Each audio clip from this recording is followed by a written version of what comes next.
মার্কিন যুক্তরাষ্ট্রের সঙ্গে সম্পর্ক উন্নয়নের জন্য চেষ্টার কোনো কমতি রাখেনি নরেন্দ্র মোদী সরকার। কিন্তু কিছুতেই যেন শিকে ছিটছে না মোদীর ভাগ্যে। ডোনাল্ড ট্রাম্পের শপথ গ্রহণের পরপর ছুটে গিয়েছিলেন যুক্তরাষ্ট্রে, কিন্তু তেমন একটা পাত্তা মেলেনি ট্রাম্পের কাছ থেকে। সম্প্রতি সংখ্যালঘু নির্যাতনের ভুয়া অভিযোগ তুলে মার্কিন গোয়েন্দা প্রধান তুলসী গ্যাবার্টকে দিয়ে বাংলাদেশকে চাপে ফেলতে চেয়েছিলেন, কিন্তু সেখানেও বিধি বাম, তাও কাজে লাগেনি। তার উপর ইলন মাস্কের এআই প্রযুক্তি গ্রোক 3 নিজ দেশ ভারতেই 12টা বাজিয়ে দিয়েছে মোদির ইমেজের। তবে এবার গুরুতর অভিযোগ তুলে মার্কিন যুক্তরাষ্ট্রের স্টেট কমিশনের রিপোর্ট জাতীয় এবং আন্তর্জাতিক দুদিক থেকেই কঠিন চাপে ফেলে দিয়েছে ভারতকে। কি আছে এই মার্কিন প্রতিবেদনে? প্রথমত, ভারতে সংখ্যালঘুদের নিরাপত্তা পরিস্থিতির অবনতি হয়েছে বলে প্রতিবেদনে জানিয়েছে যুক্তরাষ্ট্রের আন্তর্জাতিক ধর্মীয় স্বাধীনতা কমিশন। পাশাপাশি ধর্মীয় স্বাধীনতা লঙ্ঘনের অভিযোগে ভারতকে বিশেষ উদ্বেগজনক দেশ হিসাবে তালিকাভুক্ত করতে সুপারিশ করেছে কমিশন।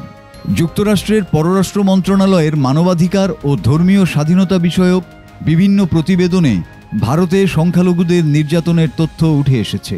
মার্কিন কমিশনের ওই প্রতিবেদনের তথ্যমতে গত বছর জুড়ে ভারতে ধর্মীয় স্বাধীনতা ও পরিস্থিতির অবনতি ঘটেছে। এই সময়ে সংখ্যালঘুদের উপর হামলা ও বৈষম্য বেড়েছে বলে প্রতিবেদনে উল্লেখ করা হয়েছে। গত নির্বাচনে ভারতের প্রধানমন্ত্রী নরেন্দ্র মোদী ও তার দল ভারতীয় জনতা পার্টি দেশটির মুসলিম জনগোষ্ঠী সহ অন্যান্য ধর্মীয় সংখ্যালঘুদের বিরুদ্ধে ঘৃণামূলক বক্তব্য ও অপতথ্য ছড়িয়েছে বলে অভিযোগ করেছে কমিশন। সবশেষ লোকসভা নির্বাচনে বিজেপির পক্ষে প্রচারকালেও মোদী মুসলিমদের ভারতে অনুপ্রবেশকারী বলে আখ্যা দেন। শুধু তাই নয়, মুসলিমরা বেশি সন্তান জন্ম দেয় এমন সব মন্তব্যও করেন গত প্রায় 11 বছর ধরে দেশটির প্রধানমন্ত্রিত্ব সামলানো এই নেতা। দ্বিতীয়ত, দেশটির গোয়েন্দা সংস্থা র ও সাবেক গোয়েন্দা কর্মকর্তা বিকাশ যাদবের উপর যুক্তরাষ্ট্র প্রশাসনকে নিষেধাজ্ঞা আরোপের সুপারিশ করা হয়েছে।